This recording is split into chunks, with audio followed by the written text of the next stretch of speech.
Hola a todos.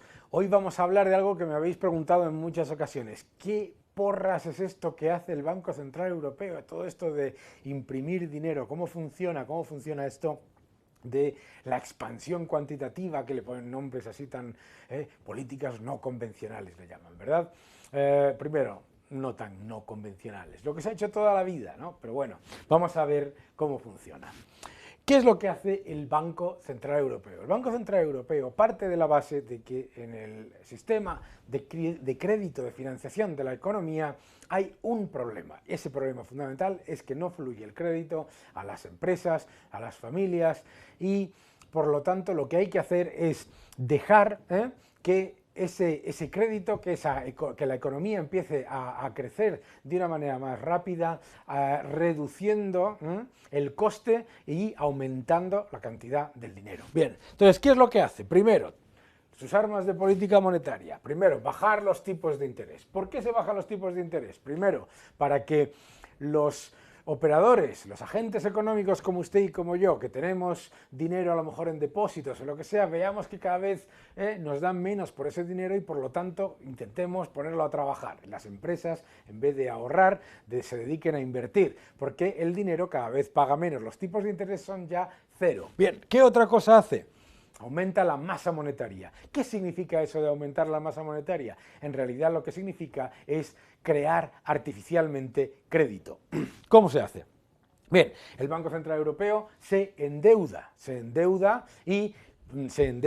comprando deuda de los estados y de las empresas. Los estados emiten deuda soberana que la compra el Banco Central Europeo, lo que es una deuda para el Estado, para el Banco Central Europeo es un activo. Lo mismo con las empresas, también compra deuda de empresas. ¿Eso qué hace? Primero, aligera la carga de intereses que se pagan por esa deuda. Los estados pagan menos, lo que llamamos la prima de riesgo baja. Segundo, las empresas también tienen menor coste. Tercero, el Banco Central Europeo, que confía en que la economía va a mejorar y que eso es una buena compra, ganará dinero por los intereses que pagan estos bonos que ha comprado y además, con un poco de suerte, porque como la economía va mejor, etcétera, también el valor de esos bonos, el precio de esos bonos que ha comprado aumentará. Con un poco de suerte, resulta que esto es un buen negocio para el Banco Central Europeo. ¿Qué es lo que hace eso también? Los bancos que prestan a las empresas y a las familias se liberan de cargar su balance, de comprar, de tener que financiar a estas empresas y a estos estados, sobre todo la deuda soberana que pesaba mucho en el balance de los bancos. Entonces, ¿qué es lo que ocurre?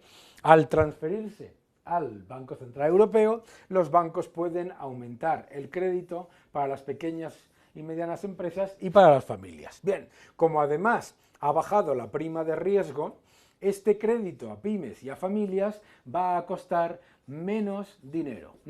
Va a costarles menos dinero, se van a financiar más barato. Usted hoy pide una hipoteca, está al 1,9%, en algunos casos. Si una empresa pide un crédito, a lo mejor paga muy poco, muy por debajo de lo que pagaba hace 2 años.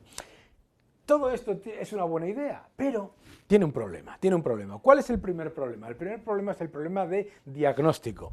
La idea de que el problema de la Unión Europea es un problema de que no fluye el crédito, cuando en realidad lo que es un doble problema de sobrecapacidad y falta de crédito solvente, es decir, demanda de tomar ese crédito. No es una cuestión de que nos lo ofrezcan barato, se nos ofrece más barato y fíjense ustedes, no crece tanto como antes. ¿Y qué es lo que ocurre? Ocurre una cosa muy interesante. De todo lo que imprime o aumenta su balance el Banco Central Europeo, cuando empezó su programa tenía 125.000 millones de liquidez excesiva y ahora aproximadamente 1,1 billones. Además, podemos tener el riesgo de que se esté tomando demasiado riesgo y por lo tanto nos acostumbremos a que los tipos son muy bajos, tomemos riesgo, nos endeudemos demasiado, pensando, como la cigarra durante el verano, que los tipos de interés siempre van a ser bajos y siempre va a haber enorme liquidez, y nos acostumbremos a tomar más riesgo por menos rentabilidad. Aumento del riesgo es otro de los elementos peligrosos. El otro es la cantidad de refinanciaciones, porque claro, los estados ahora pagan bastante menos por su deuda. Pero es cierto que los estados tienen alrededor de 1 billón en Europa de euros que refinanciar solamente en el año 2017. Por lo tanto, cuando se acabe este chute de monetario, esta inyección de liquidez del Banco Central Europeo, se pueden encontrar con que suben los tipos de interés, hay menos liquidez, van a pagar más por su deuda y tienen menos capacidad de la que tienen ahora mismo porque se han acostumbrado a los tipos bajos y a la alta liquidez. Todo esto es la razón por la que el Banco Central Europeo constantemente habla de las reformas estructurales como lo más importante. Mario Draghi siempre lo dice. Pero también es importante entender que si no existiese este mecanismo de transmisión de la política monetaria que reduce el riesgo, y por lo tanto la liquidez excesiva no es una mala cosa porque significa que no se ha generado una monstruosa burbuja. Si no existiese este mecanismo, lo que pasaría es que entraríamos en una espiral hiperinflacionista, como por ejemplo hemos visto en Venezuela o como hemos visto con una enorme inflación en Argentina u otros países. Si el Banco Central Europeo crease todo ese dinero y lo entregase y lo pusiese directamente en la economía vía familias, vía empresas, vía Estado, se crearía primero una enorme burbuja y segundo, se empezaría a generar una desproporcionada inflación que lo que llevaría a cabo es que se entrase en una espiral de crisis. ¿Por qué? Porque al fin y al cabo, aumentar la cantidad de dinero no aumenta la riqueza. La riqueza es exactamente lo mismo. Esto lo que es una apuesta por el futuro. Es una apuesta a que ese mecanismo va a generar que la economía funcione mejor.